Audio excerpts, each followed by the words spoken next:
Hi everyone, welcome back to my channel.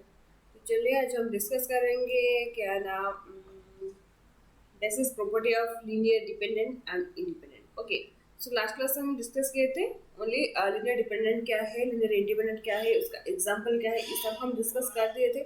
ठीक है, तो चलिए आज हम डिस्कस करेंगे क्या ना some basic properties of basic properties of Li and Ld. Okay, linear dependent and linearly independent. Okay, तो चलिए फास्ट स्टार्ट करते हैं। फास्ट आपका क्या हो गया, लिनियरली। ओके, तो देखिए आपको एक सेट लेना है जो कि S equals to alpha 1 alpha 2 up to alpha n। Okay, ये क्या है ना, ये आपका हो गया इज लिनियरली इंडिपेंडेंट। ठीक है, तो आपको क्या करना है ना, ये जो सेट है S, वहाँ से आपको एक सबसेट लेना होगा, मतलब लेट एस डैश, जो कि आपका क्या होगा alpha 1 alpha 2 up to alpha M. यहाँ पे जो अल्फा एम में लिख दिया है ना, ये जो अल्फा एम है ये इसका अंदर से होगा, कहीं पे भी इसका अंदर से होगा, मतलब ये जो एलिमेंट है उसका अंदर से ही अल्फा एम होगा, मतलब यहाँ पे अल्फा एम होगा लाइक दिस। ठीक है, इतनी तक ही हम एलिमेंट लेके सबसेट कर दिया है एस डैश। ठीक है, इसका मतलब क्या है ना, ये जो एम है ये एम होगा लेस देन एन से। ठीक है, तो यहाँ पे क्या है ना, ये एस डैश क्या हो गया आपका सबसेट ऑफ किसका, एस का। ठीक है, तो यहाँ पे क्या है ना, ये एस जो सेट है ये एस, तो set S is linearly independent. ठीक है, तो यहाँ पे हम एक सबसेट लेंगे एस डैश, तो ये भी क्या हो जाएगा, this is also linearly independent. समझ आ गया, मतलब आप एक सेट लोगे जो कि आपका लिनियरली इंडिपेंडेंट होगा, तो वही सेट का एक सबसेट लोगे आप, तो वो भी आपका लिनियरली इंडिपेंडेंट ही होगा। ठीक है, मतलब इसको हम लिखेंगे कैसे, linearly independent set of vector S equals to alpha 1 alpha 2 up to alpha n each okay sorry each not यहाँ पे तो हम लिख देना ऑलरेडी ए नहीं, सो इतना ही। ओके देन लेट, इतना लिखना नहीं पड़ेगा क्योंकि यहाँ पे मैं लिख दिया। ठीक है, यहाँ पे लेट एस को हम ले गया क्या, द सेट जो कि आपका लिनियरली इंडिपेंडेंट है, देन ये हो गया आपका सबसेट। ठीक है, subset S dash equal to this one is also a line. ठीक है, तो चलिए प्रॉपर्टी नंबर 2 में। ओके, यहाँ पे क्या है ना, आपको एक सेट लेना होगा S equals to alpha 1 alpha 2 up to, यहाँ पे थोड़ा सा एलिमेंट होगा जैसे कि लेट यहाँ पे होगा क्या ना alpha I minus 1 alpha I like this, उस तरह से एलिमेंट होगा अल्फा एन तक। ठीक है, मतलब ये जो अल्फा 1 टू अल्फा एन है, इससे अंदर से ये दोनों भी एलिमेंट है। ठीक है, let this set is linearly dependent. ठीक है, जब ये सेट आपका लिनियरली डिपेंडेंट होगा ना, सॉरी क्या लिख दिया, लिनियरली डिपेंडेंट, तो यहाँ पे क्या करना है ना, आपको एक एलिमेंट लोगे, मतलब let we take L I, ये सॉरी अल्फा आई, ये आपका अल्फा आई क्या है ना, alpha is equals to the linear combination of the preceding vectors. Okay, one element, if you take any set is LD, then any element from this set, okay, that here we take this element is alpha I, so this element of this set, sorry, any element from this set is equal to the linear combination of the preceding vectors, means here we take alpha I is the element which is equal to the linear combination of the preceding vectors. The preceding vector means a1 alpha 1 plus a2 alpha 2 continue up to a I minus 1 alpha I minus 1। समझ आ गया, जब आप एक set लोगे S equals to this one is linearly dependent, linearly dependent. Okay, तो यहाँ पे आपको एक एलिमेंट लेना होगा जो कि वही एलिमेंट किसके साथ इक्वल होगा, आपका linear combination of the preceding vectors. ठीक है, आप यहाँ से लेंगे क्या अल्फा आई। ठीक है, अल्फा आई क्या होगा ना, alpha equal to linear combination of the this preceding vectors. Okay, समझ आ गया? तो चलिए नेक्स्ट ऑप्शन, सॉरी ऑप्शन नहीं, तो यहाँ पे क्या है ना, point number 3 means properties number 3। Okay, तो यहाँ पे देखिए ये जो प्रॉपर्टी नंबर 1 में क्या है, जब सेट आपका एल होगा तो उसका सबसेट भी आपका एल होगा। उसी तरह यहाँ पे भी मैं लिख देता हूँ, जब एल होगा तो इसका सबसेट भी आपका एल होगा। ठीक है, एक सेट आपका एल होगा तो उसका सबसेट भी आपका एल होगा, और जब सेट आपका एल होगा तो उसका सबसेट भी आपका एल ही होगा। ठीक है, then लास्ट में क्या है, let we take any set S equals to alpha 1 alpha 2 up to alpha n। ठीक है, इज Li। ओके, देन आपको क्या करना होगा ना, यहाँ पे जो एलिमेंट है हम और एक एलिमेंट लेंगे जो एलिमेंट इसी सेट में नहीं होगा। ठीक है, समझ आ गया? हम और एक एलिमेंट लेना होगा जो कि आपका मतलब इसी सेट में नहीं होगा। ठीक है, मतलब let this set is alpha m। ठीक है, तो ये दोनों सेट को हम कंबाइन करके लिखेंगे, कंबाइन मतलब यूनियन करके लिखेंगे, मतलब alpha 1 alpha 2 up to alpha n set union alpha m। ठीक है, ये क्या हो जाएगा आपका, ये LD। ठीक है, फर्स्ट आपको क्या है ना, ये जो सेट है ये Li है, देन आपको एक एलिमेंट लेना होगा जो कि वो एलिमेंट इसी जो सेट में है ना, ये जो Li सेट उसी सेट में नहीं होगा। तो ये जब ये दोनों सेट को हम कंबाइन करके रखेंगे, ये सेट क्या हो जाएगा आपका, लिनियरली डिपेंडेंट। ठीक है, समझ आ गया? तो ये हो गया टोटल 3 प्रॉपर्टीज, ये 4 प्रॉपर्टी होगा बट मैं यहाँ पे ये कंबाइन करके लिख दिया। ठीक है, जो कि मैं और एक बार बोल देता हूँ यहाँ पे कि जब आपका एस होगा लिनियरली डिपेंडेंट में बोल रही हूँ, है ना, सॉरी, देन उसका subset also linearly dependent. Okay, then जब आपका सेट आपका हो जाएगा Li लिनियरली इंडिपेंडेंट, देन उसका सबसेट भी आपका लिनियरली इंडिपेंडेंट ही होगा। ठीक है, देन सेकंड में क्या है ना, यहाँ पे आपका सेट, जो सेट आपको लोगे वो होगा आपका LD। ठीक है, LD लिनियरली डिपेंडेंट, देन आपको उसी सेट में एक एलिमेंट लेना होगा, वो एलिमेंट क्या है ना, इक्वल टू हो जाएगा क्या, linear combination of the preceding vectors. ठीक है, देन थर्ड में क्या है ना, आप एक सेट लोगे जो सेट आपका होगा लिनियरली इंडिपेंडेंट। ठीक है, देन और एक एलिमेंट आपको लेना होगा जो कि उसी सेट में नहीं होगा, देन ये दोनों सेट का हम यूनियन करेंगे तो ये जो सेट मिलेगा आपको, ये हो जाएगा आपका लिनियरली डिपेंडेंट। ठीक है, ये हो गया आपका properties of linearly dependent and independent. ठीक है, देन नेक्स्ट चलेंगे basis not basic, okay, basis of vector space.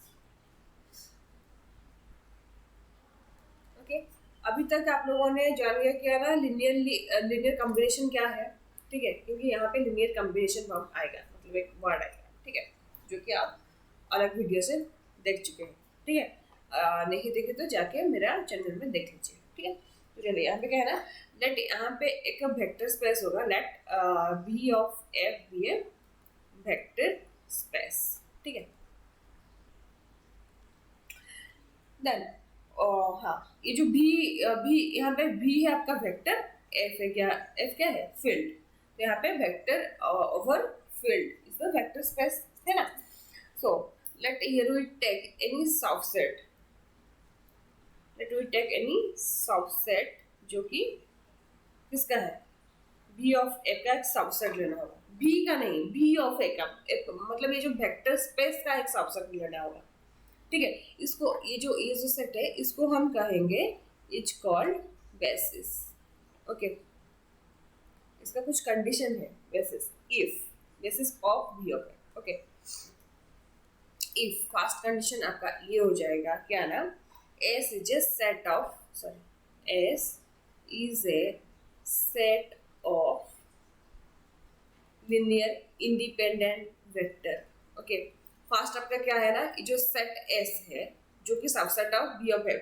ठीक है, ये जो सेट ऑफ एलिमेंट है ना, ये आपका हो जाएगा क्या, लिनियरली इंडिपेंडेंट। ठीक है, देन सेकंड पॉइंट क्या है ना, linear combination of set S equals to V of F। इसका मतलब क्या है ना, each element of V of F is the linear combination of finite element of S. इसका मतलब क्या है ना, हम जो एस का जो सेट है, यहाँ पे भी बहुत सारा एलिमेंट होगा, मतलब जैसे कि इंस्पेक्टर होगा alpha 1 alpha 2 up to alpha N, इस तरह से, ठीक है। ये एस का सेट है। बट आपका बी ऑफ एफ का सेट इस तरह होगा, जैसे कि अल्फा 1 अल्फा 2, यहाँ पे भी अल्फा एन होगा, देन फिर डॉट हो गया अल्फा एन, इस तरह है। तो यहाँ पे ये सेट एस हो गया, ये बी ऑफ एफ हो गया, ठीक है। ये यहाँ पे क्या है ना, S is the subset of B of F, ठीक है। क्योंकि यहाँ जो एस में ओनली इतना ही एलिमेंट होगा है यहाँ, ठीक है। तो इस यहाँ पे क्या है ना, जो सेकंड कंडीशन में यहाँ पे बोल रहे हैं, ठीक है। यहाँ पे ये क्या है ना, linear combination of set S equals to B of F. इसका मतलब क्या है ना, ये जो सेट में जितना भी एलिमेंट है, जितना भी वेक्टर है, उसका लिनियर कॉम्बिनेशन करके हम एक एलिमेंट यहाँ से निकल सकते हैं, मीन्स जनरेट कर सकते हैं, ठीक है। समझ आ गया मैं क्या बोल रही हूँ? मतलब एस का जितना भी एलिमेंट होगा उसका हम लिनियर कॉम्बिनेशन करके बी ऑफ एफ का कोई भी एलिमेंट को हम जनरेट कर सकते हैं, ठीक है। सबको नहीं, एक साथ सबको नहीं, इंडिविजुअली हम जनरेट कर सकते हैं। मतलब यहाँ पे जैसे कि हम a alpha 1 plus a 1 alpha 1 a 2 alpha 2 up to a n alpha n लेके हम ये जो फर्स्ट एलिमेंट होगा मतलब अल्फा 1 को जनरेट कर सकते हैं, ठीक है। ये आप यहाँ पे मैं इन जनरली मैं ये बात को समझा दिया, बट यहाँ पे ऐसा नहीं होगा, ठीक है। मतलब ये जो कंडीशन है उसको हम समझाने के लिए यहाँ पे इन जनरली हम बता दिया है, समझ आ गया। मतलब सेट एस का जितना भी एलिमेंट है सबका लिनियर कॉम्बिनेशन करके हम इंडिविजुअली बी ऑफ एफ का कोई भी एलिमेंट को हम जनरेट कर सकते हो। देन हम एस को क्या कहेंगे ना, बेसिस। समझ आ गया?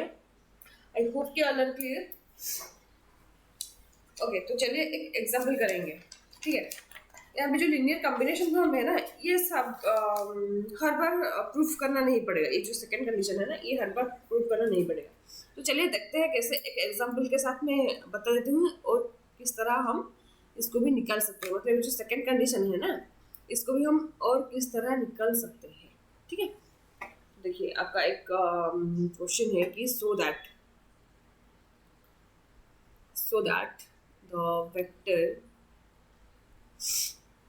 1 0 सॉरी इसके पीछे मैं और एक बता देती हूँ कुछ पॉइंट्स जो कि देखिए। हाँ, एग्जाम्पल करने से पहले हम और कुछ जान लेते हैं, देन फिर चलेंगे एग्जाम्पल पे, ठीक है। यहाँ पे जो बेसिस है ना, हम स्टैंडर्ड बेसिस किसको कहेंगे, ठीक है। ठीक है, स्टैंडर्ड बेसिस हम किसको कहेंगे, मतलब ये जो स्टैंडर्ड बेसिस को हम यूज करके कुछ भी एलिमेंट को हम जनरेट कर सकते हैं। मीन्स लिनियर कॉम्बिनेशन लेके हम किसी भी एलिमेंट को जनरेट कर सकते हैं। मतलब जैसे कि डायमेंशन 2, मतलब आर स्क्वायर की बेसिस, मतलब यहाँ पे डायमेंशन 2 है।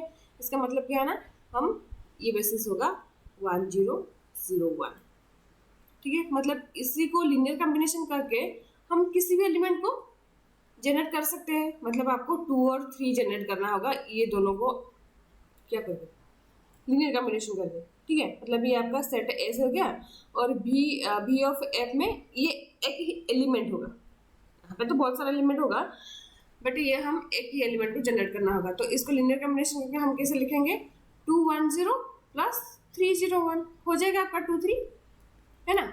तो ये आपका स्टैंडर्ड बेसिस हो गया जब ये स्क्वायर में है, मतलब 2 है, ये इसका डायमेंशन 2 होगा, ठीक है। डायमेंशन क्या है मैं फिर एक बार बोलूँगी, देखिए देंगे। देन जब आपका डायमेंशन 3 होगा, देन इसका स्टैंडर्ड बेसिस क्या होगा, यहाँ पे 1 0 0 0 1 0 0 0 1, ठीक है। समझ आ गया? तो इसको हम लेके कोई भी एलिमेंट और कोई भी वेक्टर को हम जनरेट कर सकते हैं, है कि नहीं। तो नेक्स्ट देखिए,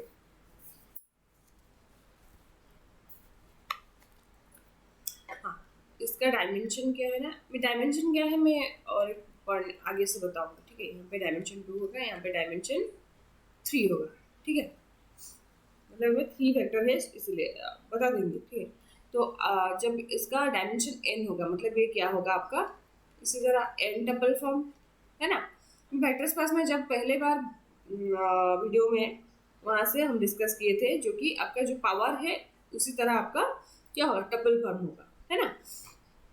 then 0 1 up to n tuple form, so n times, okay, 0 0 n times, last में 1 होगा, है ना। ये आपका हो गया standard basis of n dimension. इसका डायमेंशन क्या है ना, n। समझ आ गया? तो चलिए देखते हैं कि डायमेंशन क्या है। Finite dimension vector space, okay.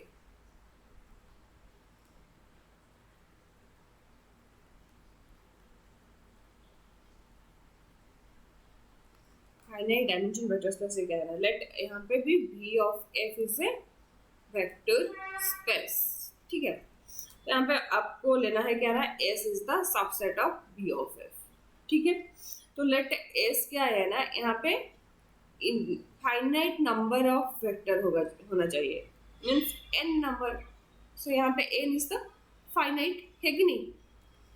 n number means ये अनकाउंटेबल है क्या, इन्फिनिट है क्या, नहीं ना, काउंटेबल ही है, फाइनाइट ही है। सो n इज द फाइनाइट। सो यहाँ पे क्या है ना, ये जो इसको हम लीनियर कॉम्बिनेशन करके क्या जनरेट कर सकते हैं, बी ऑफ एफ का कुछ भी एलिमेंट हम जनरेट कर सकते हैं। इसको हम क्या कहेंगे ना, देन इसको कहेंगे हम बी ऑफ एफ को क्या कहेंगे, is called finite dimensional vector space, ठीक है। ये हो गया फाइनाइट डायमेंशनल वेक्टर स्पेस, समझ आ गया।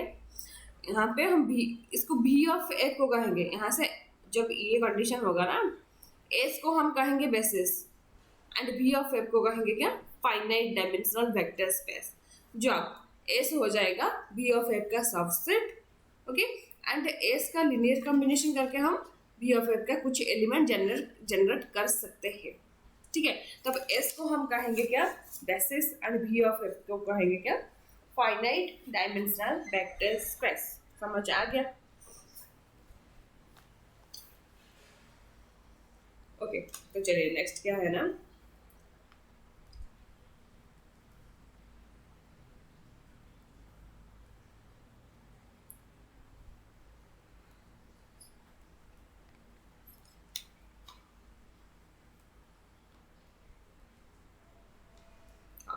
तो डायमेंशन हम किसको कहेंगे ना, number of element in the basis, okay, number of element in basis, इसको हम क्या कहेंगे, डायमेंशन। समझ आ गया? Okay, number of element in the basis, इसको हम कहेंगे क्या ना, डायमेंशन, ठीक है। तो जब आपको dimension of B of F क्या है, हो जाएगा आपका, इसको हम लिख सकते हैं dimension B, the number of element in the basis, ये, ठीक है। तो चलिए हम ये एग्जाम्पल करेंगे, ये हो गया। देन फिर आपका होगा क्या, 1 1 0, देन ये 1 1 1, ठीक है। Form a basis for I Q. और एक बार देखिए यहाँ पे क्या है ना, यहाँ पे जो dimension, finite dimensional vector space and bases, ये दोनों से क्या है ना, ये भी आपका बेसिस होगा, मीन्स एस बेसिस होगा, एंड बी ऑफ एफ आपका फाइनाइट डायमेंशनल वेक्टर स्पेस है। तो यहाँ पे कुछ पॉइंट देखिए, यहाँ पे एक पॉइंट क्या है ना, जो कि every finite dimensional vector space has basis, है ना। बेसिस के लिए तो ये कंडीशन हमको सेटिस्फाई करना होगा, फाइनाइट डायमेंशनल वेक्टर स्पेस के लिए भी ये कंडीशन सेटिस्फाई करना होगा। तो ये क्या है ना, every finite dimensional vector space, मतलब every finite dimensional vector space, okay, has a basis, क्योंकि इसको हमको लीनियर कॉम्बिनेशन को हमें लिखना होगा, ठीक है। सेकंड पॉइंट में क्या है ना, two basis of a finite dimensional vector space has number of element, okay, means two bases of a finite dimensional vector space has same number of element, ठीक है। ये हो जाएगा, तो भी ये बेसिस होगा, मतलब two basis finite dimensional space has same number of element, means basis में जितना एलिमेंट होगा वेक्टर में भी उतना ही एलिमेंट होगा, तो ये आपका ये कंडीशन सेटिस्फाई नहीं करना पड़ेगा। मतलब समझ में आ गया क्या कि नहीं? मतलब एक है ना, number of vector equals to, sorry, number of vector और नंबर ऑफ एलिमेंट, यहाँ पे क्या है, two basis of same dimension of vector space has same number of element. ठीक है, मतलब सॉरी ये नहीं, इसका मतलब क्या है ना, मतलब आपको टू बेसिस निकलना होगा, तो जो दो बेसिस ही निकल गया ना, वही दो बेसिस में नंबर ऑफ एलिमेंट सेम ही होगा। यहाँ पे जितना नंबर ऑफ एलिमेंट होगा वहाँ पे भी उतना नंबर ऑफ एलिमेंट होगा। जितना भी आपको बेसिस निकलना है एक फाइनाइट डायमेंशनल वेक्टर स्पेस में, ठीक है, सबका एलिमेंट सेम ही होगा। ठीक है, मतलब कितना बेसिस निकालना होगा, मतलब आपका बेसिस होगा, लेट मैं एक स्टैंडर्ड बेसिस को ले गया यहाँ पे। ठीक है, ये हो गया आपका बेसिस सेट का। ठीक है, तो आपका जो वेक्टर स्पेस है यहाँ पे होगा दो एलिमेंट, लेट आई टेक कि दो एलिमेंट, 3 एलिमेंट हो सकता है, 4 एलिमेंट हो सकता है, कुछ बात नहीं है। बट यहाँ पे हम 2 बेसिस निकालना होगा, मतलब ये इसको हम कंबाइन करके कैसे लिखेंगे ना, 1 0 प्लस 3 0 1 लेके हम फर्स्ट एलिमेंट को निकल सकते हैं, जनरेट कर सकते हैं। देन फिर सेकंड 1 3 निकालना होगा, कैसे 1 1 0 प्लस यहाँ पे 3 है 0 1, इसको लेकर हम, ये दो बेसिस हो गया ना, अभी एक ही बेसिस है बट दो बेसिस यहाँ पे दो एलिमेंट भी दो ही है, सॉरी। ठीक है, तो यहाँ पे कंडीशन ये हो गया। तो चलिए हम एग्जाम्पल करेंगे। यहाँ पे क्या है ना, so that the vector this form a basis for R Q of R. ठीक है, आर क्यू ऑफ आर में मतलब यहाँ पे डायमेंशन क्या हो गया, dimension of R Q of R क्या है, यहाँ पे 3 है, एंड यहाँ पे कितना नंबर, ये बेसिस है ना, इधर है क्या फॉर्म है बेसिस। ठीक है, ये जो बेसिस में कितना एलिमेंट है, 3 ही एलिमेंट है कि नहीं? तो डायमेंशन ऑफ बेसिस ये क्या हो गया, डायमेंशन 3 हो गया। देखिए सॉरी, अब डायमेंशन कैसे निकालेंगे हम, बेसिस से निकालेंगे। तो फास्ट आपको क्या शो करना है ना, आपको एस, मतलब ये एस हो गया ये। ठीक है, एस को आपको लीनियर इंडिपेंडेंट शो करना होगा। ठीक है, तो चलिए आगे फास्ट शो करेंगे, देन फिर डायमेंशन के बाद के आगे जाएंगे। ठीक है, तो इसको हम क्या करें, लीनियरली इंडिपेंडेंट रिमेंबर है कि नहीं, इसको हम क्या करेंगे ना, लीनियर कॉम्बिनेशन फॉर्म में लिखेंगे। तो यहाँ पे 3 एलिमेंट है, सो दैट हमको 3 कलर लेना होगा। ठीक है, देन A3 1 1 1 इक्वल्स टू 0। ठीक है, तो ये क्या हो गया, A1 plus A2 plus A3, then second 0 हो गया, यहाँ पे A2 plus A3, then third 0 हो गया, सॉरी हाँ सेकेंड में भी 0 हो गया, ओनली A3 इक्वल्स टू 0। ठीक है, तो यहाँ पे 0 0 इस तरह लिखेंगे, क्योंकि यहाँ पे 3 डबल फॉर्म में हो गया ना। सो देखिए यहाँ पे A3 इक्वल्स टू 0 है कि नहीं। सो यहाँ पे सेकंड में क्या है ना, A2 plus A3 equals to 0, तो यहाँ पे A3 0 हो गया, मतलब A2 भी 0, सो A1 भी 0। इसका मतलब क्या है ना, ऑल आर 0। इसका मतलब ये क्या हो गया, Li मिस Li कौन होगा, ये S जो सेट है, ये टोटल S, ये हो गया आपका Li means S is Li हो गया। फर्स्ट कंडीशन सेटिस्फाई हो गया।